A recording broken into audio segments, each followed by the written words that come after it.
Hello friends. तो ये है बिहार विधान परिषद का पेपर। ये वो पेपर है जो अभी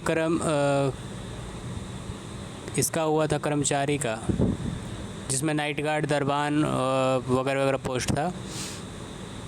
और ये पेपर 2024 में हो चुका है। 2024 में हुआ था और फिर वो कैंसिल हो गया था, और अब ये फिर से वापस हो रहा है कल 12 तारीख को। तो ये जो पिछला पेपर हुआ था उसका एनालिसिस है। इसके बाद आप लोग चैनल को सब्सक्राइब कर दीजिएगा, और उस पर मैं जैसे ही कल वाला पेपर होता है तो उसका एनालिसिस करके डाल दूँगा। वैसे आप लोग खुद इंटेलिजेंट है, एनालिसिस की ज़रूरत नहीं है, बट एग्ज़ाम देने के बाद हौस रहता है कि क्या आंसर होगा क्या नहीं होगा, कंफर्मेशन। और मेरा भाई देखो आंसर 110% सही होता है, क्योंकि मैं डिटेल एनालिसिस करके ही डालता हूँ। तो अभी पहला क्वेश्चन है कि किस संविधान संशोधन से भारत के संविधान में मूल कर्तव्य जोड़े गए थे। तो ये इसका आंसर हो जाएगा 42वां संविधान संशोधन। 42वां संविधान संशोधन जो अधिनियम था 1976 के माध्यम से भारतीय संविधान में मूल कर्तव्य को जोड़ा गया था, और मूल कर्तव्य सोवियत संघ से लिया गया था स्वर्ण सिंह समिति की सिफारिश पे। ठीक। दूसरा क्वेश्चन है कि भारत के संविधान की 10वीं अनुसूची में क्या है। तो इसका आंसर हो जाएगा दल परिवर्तन के आधार पर निर्भरता के बारे में प्रावधान, क्योंकि इसमें क्या है कि 10वीं अनुसूची में 52वां संविधान संशोधन के द्वारा, जो 52वां संविधान संशोधन अधिनियम था 1985 में, उसके द्वारा 10वीं अनुसूची जोड़ा गया था, जिसमें दल बदल विरोधी कानून को लाया गया था। फिर तीसरा क्वेश्चन है कि नीचे लिखे विषयों में कौन सा संघ सूची में नहीं है। तो देखो विदेश कार्य हो गए, ये केंद्र सूची का है, वही मतलब संघ सूची, केंद्र सूची। राज्य सूची का पूछ रहा है। बैंक कार्य है, ये भी संघ सूची का है। संयुक्त राष्ट्र संघ भी संघ सूची का है। कृषि है, ये राज्य सूची का विषय है। ठीक है, तो कृषि है, राज्य सूची का विषय है। और अब नेक्स्ट क्वेश्चन है कि जोसेफ एंटन नामक किताब किसने लिखी थी, जो कि लेखक के जीवन का संस्मरण है। तो ये सलमान रुश्दी थे। सलमान रुश्दी थे, तो ये लिखे थे जोसेफ एंटन। सलमान रुश्दी के द्वारा ये लिखित पुस्तक थी। इस पुस्तक में उनके जीवन और द सैटनिक वर्सेज उपन्यास को लेकर के विवाद था, ऐसा कुछ था। सलमान रुश्दी लिखे थे। फिर क्वेश्चन नंबर 5, भारतीय संविधान के अनुच्छेद 19 क्लॉज 1 में कौन सा स्वतंत्रता नागरिकों को नहीं देता है। वाक स्वतंत्रता देता है, अभिव्यक्ति की स्वतंत्रता देता है, शांतिपूर्ण और निरायुध सम्मेलन की स्वतंत्रता देता है, संपत्ति को हासिल करने का नहीं देता है, क्योंकि 19 क्लॉज 1 क्लॉज सब क्लॉज 6 में ये था, जो कि उसको हटा दिया गया, 300A में डाल दिया गया। तो सी ऑप्शन हो जाएगा। छठा क्वेश्चन, राज्य का सभापति कौन होता है। तो ये भारत के उपराष्ट्रपति होते हैं। हमारे जगदीप धनखड़ जी थे, जिनको लोग हटा दिया, हटना नहीं चाहते थे, लेकिन हटा दिया, खुद इस्तीफा दे दिए वो। तो जो भारत के उपराष्ट्रपति होते हैं राज्यसभा के पदेन सभापति होते हैं। फिर सातवां है कि 2023 में किसे मेजर ध्यानचंद खेल रत्न पुरस्कार से विभूषित किया गया था, विभूषित। ये क्वेश्चन 2023 से क्यों पूछा गया है, क्योंकि ये वैकेंसी 2023 में आई थी, इसीलिए वहाँ का करंट अफेयर्स पूछ रहा है। तो मिला था इनको चिराग चंद्रशेखर शेट्टी और रंकी रेड्डी सात्विक साईराज, इनको मिला था। तो इनको मिला था 2023 का मेजर ध्यानचंद खेल पुरस्कार बैडमिंटन खिलाड़ियों के लिए चिराग चंद्रशेखर शेट्टी और रंकी रेड्डी सात्विक साईराज को दिया गया था। फिर क्वेश्चन 8 है, नाट्य शास्त्र जो कि भारतीय शास्त्रीय नृत्य का मुख्य स्रोत है, को किसने लिखा। तो ये किसने लिखा था, भरत मुनि। नाट्य शास्त्र भारतीय कला, नाट्य शास्त्र, नृत्य और संगीत पर एक प्राचीन ग्रंथ है, जिसे भरत मुनि ने लिखा था। तो ये 9 क्वेश्चन हो गया, 8 क्वेश्चन हो गया। 9वां क्वेश्चन कहाँ है, 9वां क्वेश्चन यहाँ है। निम्न में कौन कालानुक्रमिकता में सही है, कौन सबसे पहले बना था। तो तो सबसे पहले बना था कुतुब मीनार, उसके बाद बना था फतेहपुर सिकरी, फिर उसके बाद ताजमहल बना था। कुतुब मीनार बना था कुतुबुद्दीन ऐबक के द्वारा 1192 में, फतेहपुर सिकरी का बना था अकबर के द्वारा 1569 में, और ताजमहल बना था शाहजहाँ के द्वारा 1631 में। तो कुतुब मीनार, फतेहपुर सिकरी और ताजमहल। फिर question 10th, a bunch of old leaders किताब किसने लिखी थी? A bunch of old leaders, तो ये लिखे थे जवाहरलाल नेहरू। जवाहरलाल नेहरू लिखे थे a bunch of old leaders. Bharat के पहले प्रधानमंत्री जवाहरलाल नेहरू के द्वारा लिखा गया था। ये पत्राचारों का संग्रह है, ठीक है, जितना भी पत्राचार निकाले थे उनका संग्रह है इसमें, a bunch of old leaders. 11, निम्न व्यक्तियों द्वारा राष्ट्रपति बनने का सही क्रमिक क्रम क्या है? तो सबसे पहले पुराने थे नीलम संजीव रेड्डी, जो कि ऐसे राष्ट्रपति थे जो कि निर्विरोध राष्ट्रपति बने थे। फिर ज्ञानी जैल सिंह, फिर उसके बाद आर वेंकट रमन, और फिर शंकर दयाल शर्मा। 1977 में क्या हुआ था?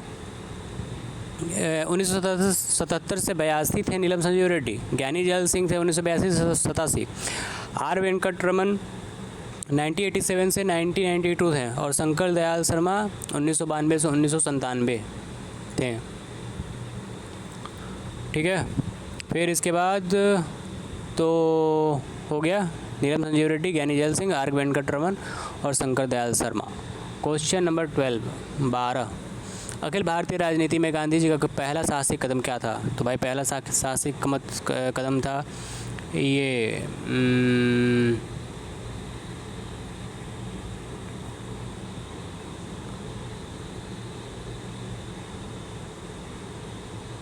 चंपारण आंदोलन।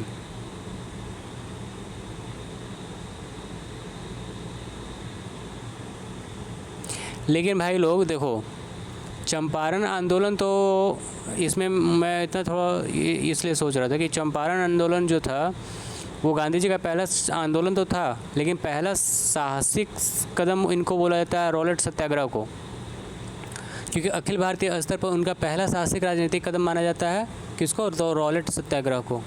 तो इसमें रॉलेट सत्याग्रह ज़्यादा उचित आंसर होगा, ठीक है। 13वां क्वेश्चन, 1943 ईस्वी में आज़ाद हिंद फौज अस्तित्व में आई, कहाँ आई? तो सिंगापुर में आई थी। सुभाष चंद्र बोस ने 1943 में सिंगापुर में आज़ाद हिंद फौज का पुनर्गठन किया था। फिर भारत के विभाजन के समय भारतीय राष्ट्रीय कांग्रेस के अध्यक्ष कौन थे? तो ये थे जे.बी. कृपलानी जी थे अपने विभाजन के समय। इनके पहले थे मौलाना अबुल कलाम आज़ाद।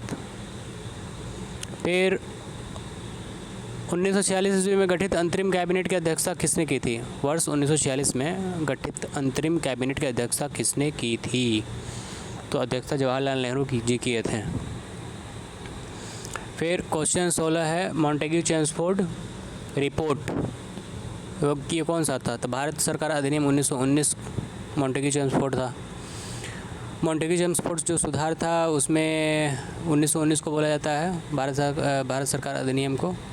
और फिर उसके बाद नेक्स्ट क्वेश्चन है 17, निम्नलिखित में से किसने अप्रैल 1930 में नमक कानून को तोड़ने के लिए तंजौर तट पर 1 मार्च का आयोजन किया था?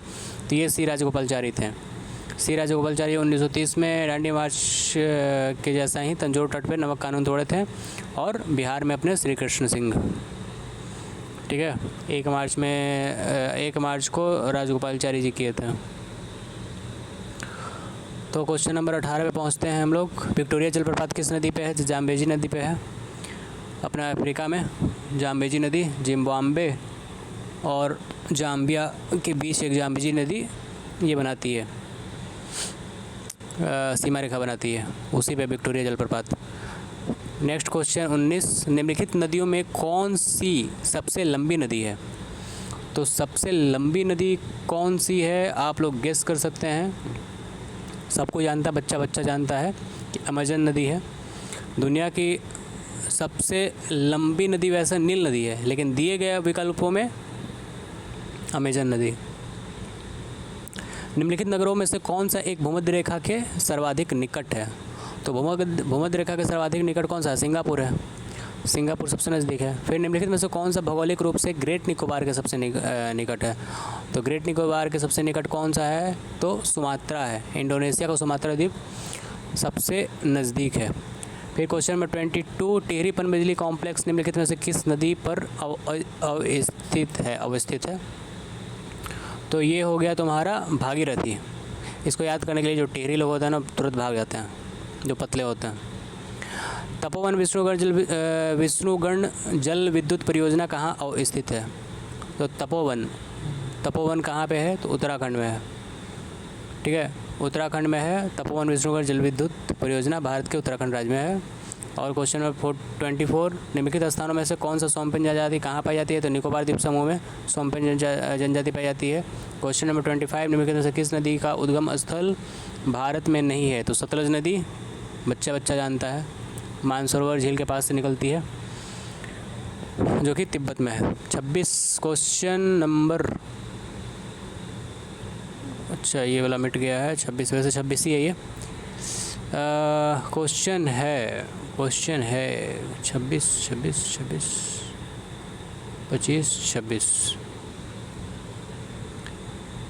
26 ब्रिटिश द्वारा भारत में अपने व्यापारिक केंद्रों की स्थापना का सही कालानुक्रमिक क्या है? कालानुक्रमिक क्रम क्या है? तो सबसे पहले सूरत था, उसके बाद मद्रास था, उसके बाद बॉम्बे था, फिर उसके बाद कोलकाता था। सूरत 1612 था, मद्रास 1639 था, बॉम्बे 1668 था, कलकत्ता 1690 था। तो सही क्रम हो जाएगा Surat, Madras, Bombay, Kolkata. 27 question, in which organisation headed by Hindi. Chittaranjan Das की अध्यक्षता वाली किस संगठन में नेताजी सुभाष चंद्र बोस मुख्य कार्यपालक अधिकारी के बाबत कार्य किए थे? बाबत कार्य मतलब होता है काम किए थे, उन्हीं को लिख दिया बाबत कार्य। तो जो ये थे क्या बोलते हैं चितरंजन दास, तो कलकत्ता म्यूनसिपल कॉरपोरेशन के तौर पे किए थे जो सुभाष चंद्र बोस जी थे। तो नेताजी सुभाष चंद्र बोस ने चितरंजन दास की अध्यक्षता में कलकत्ता म्यूनसिपल कॉरपोरेशन के मुख्य कार्यकारी अधिकारी के रूप में कार्य किया था। यहाँ पे गवर्नमेंट ऑफ इंडिया एक्ट 1919 के द्वारा निम्नलिखित में से किसे स्थापित किया गया था? तो ये देखो, जो गवर्नमेंट ऑफ इंडिया एक्ट था तो इसमें सभी चीज़ थे। काउंसिल ऑफ स्टेट्स बना था, निचला सदन बना था, द्वैत सदन बना था, तो ये सभी बने थे। ठीक है, केंद्र में द्विसदनीय विधानमंडल बना था, प्रांतों में द्वैत शासन डायरकी की शुरुआत हुई थी। क्वेश्चन नंबर 29, निम्नलिखित में कौन हर्षवर्धन का दरबारी था? तो ये वाणभट्ट हो जाएंगे, अपने वाणभट्ट, प्यारे वाणभट्ट 7वीं शताब्दी में राजा हर्षवर्धन के दरबारी कवि थे। उन्होंने हर्षचरित और कादम्बरी जैसे ग्रंथों का रचना किया था। प्राचीन काल में आजीविका पंथ का संस्थापक कौन था? तो मक्खली गोसाल थे। आजीविका पंथ एक नास्तिक और नियतिवाद संप्रदाय है। नियतिवाद वो होता है कि पहले से, वो बोलते हैं कि पहले से सब लिखा हुआ है, कुर्सी टूट गई तो पहले से लिखा हुआ था, हम लोग ऑफिसर बन जाएंगे, पहले से लिखा हुआ था। मक्खली गोसाल हैं, ठीक है, यही नीतिवाद है। अमीर खुसरो के आध्यात्मिक गुरु कौन थे? तो शेख सलीम चिश्ती नहीं थे, शेख निजामुद्दीन औलिया थे। शेख निजामुद्दीन औलिया। अमीर खुसरो जो थे ये एक संगीतकार थे, सूफी संत थे, शेख निजामुद्दीन औलिया के शिष्य थे। नेक्स्ट क्वेश्चन ये है कि सुल्तान बनने से पहले निम्नलिखित में से किसने कारा के गवर्नर के रूप में भी कार्य किया था? तो ये था तुम्हारा अलाउद्दीन खिलजी। आप लोग ये मूवी देखे होंगे पद्मावत, क्या एक्टिंग किया है उसमें, लेकिन अलाउद्दीन खिलजी उतना महान, मतलब बहुत ये था, बेकार इंसान था।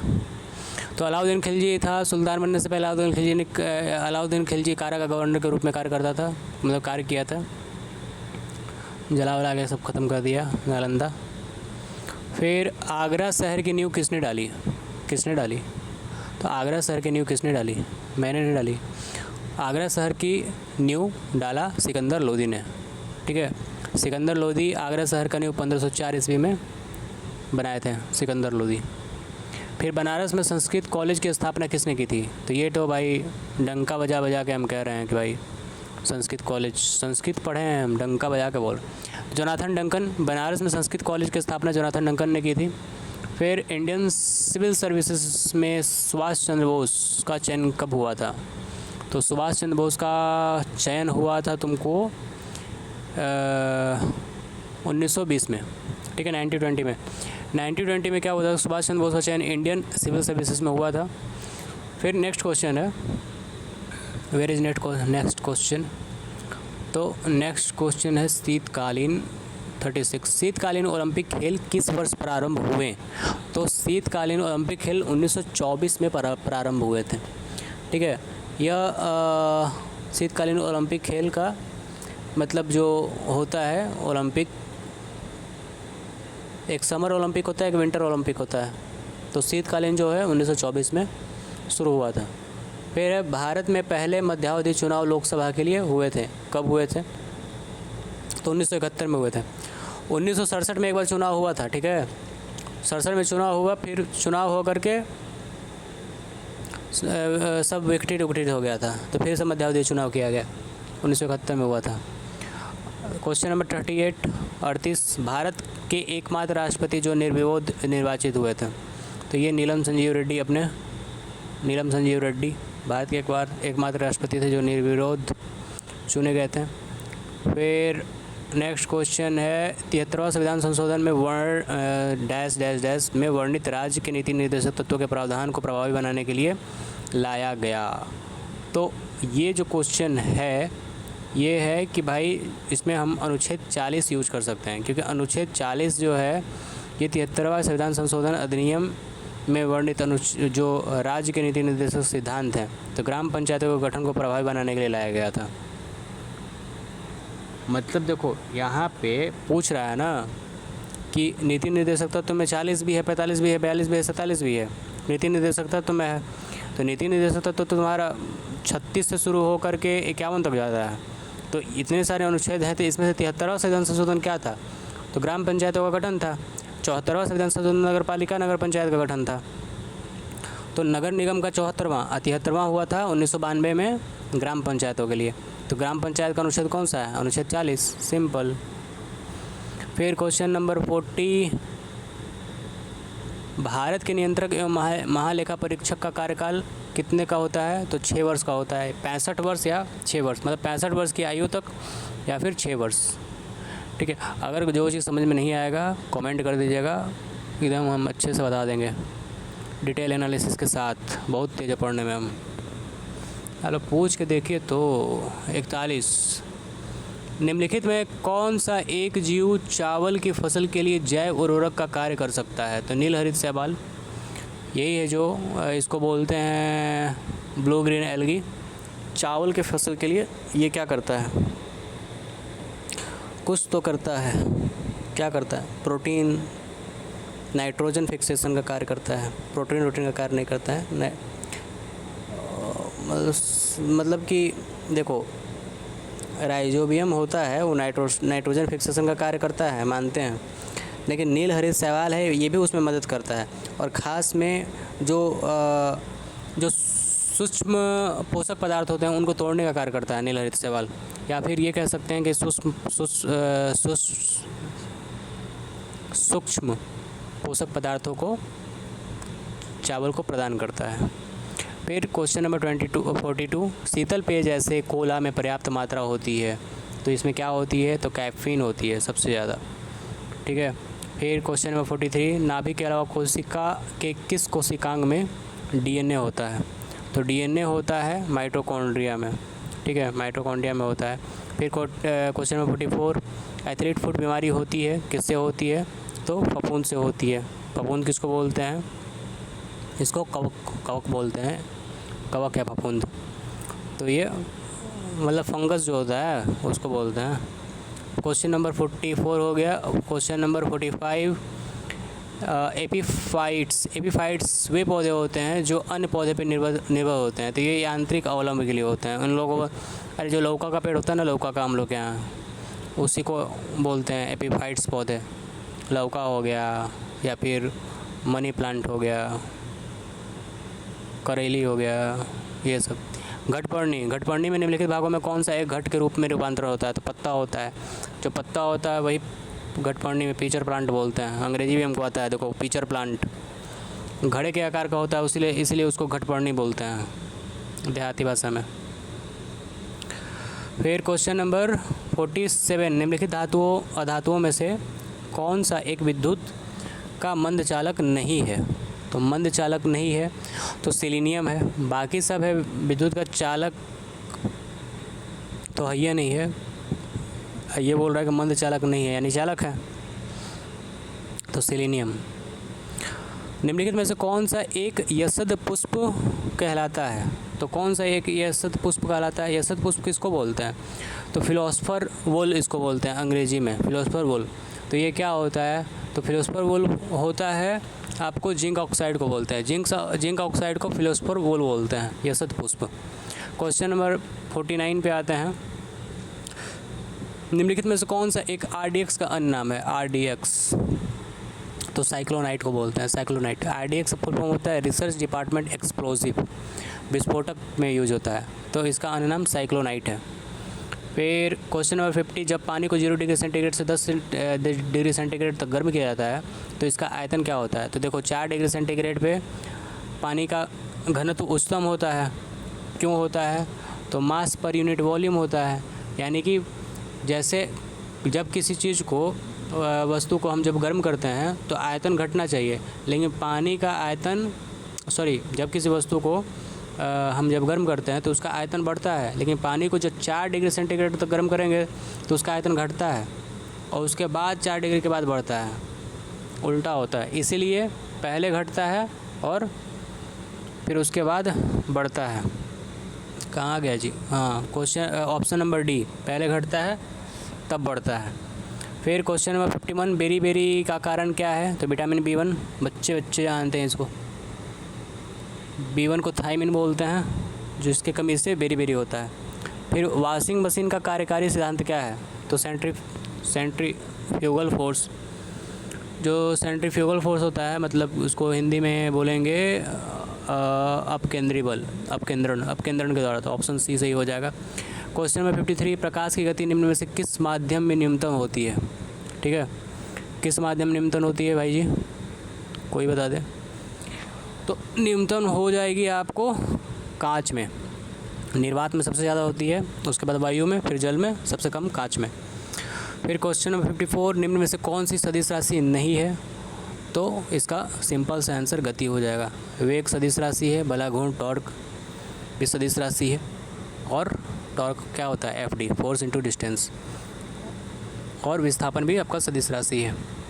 फिर क्वेश्चन नंबर 54 ही तो अभी पढ़े। 55, परमाणु के नाभिक में कौन से मूलकण होते हैं? तो प्रोटॉन और न्यूट्रॉन होते हैं, है कि नहीं? आप लोग तो जानते हैं, आप लोग बहुत इंटेलिजेंट हैं। मेरे बताने से पहले आप लोग के दिमाग में आ जाता होगा कि हाँ प्रोटॉन और न्यूट्रॉन होता है, तो उनके नाभिक में प्रोटॉन न्यूट्रॉन होता है। तो इतना क्वेश्चन बता दिए हैं, इसी से रिलेटेड क्वेश्चन कल आएगा और कल हम शाम तक एनालिसिस कर देंगे। इसको चैनल को सब्सक्राइब कर दीजिएगा। नए हैं मार्केट में, बहुत जलवा बिखेरना है, वादा करते हैं धुआं कर देंगे, धुआं आग लगा देंगे, आग। लाइक कीजिए, सब्सक्राइब कीजिए और शेयर कर दीजिएगा दोस्तों में और अपने चाहेतों में। ठीक है, धन्यवाद। मैथ का भी अगर किसी को चाहिए होगा तो भाई कमेंट कर देगा, मैथ को हम एक्सप्लेन करके टेलीग्राम पे डाल देंगे, मैथ का सारा डिटेल एनालिसिस के साथ। ओके, धन्यवाद।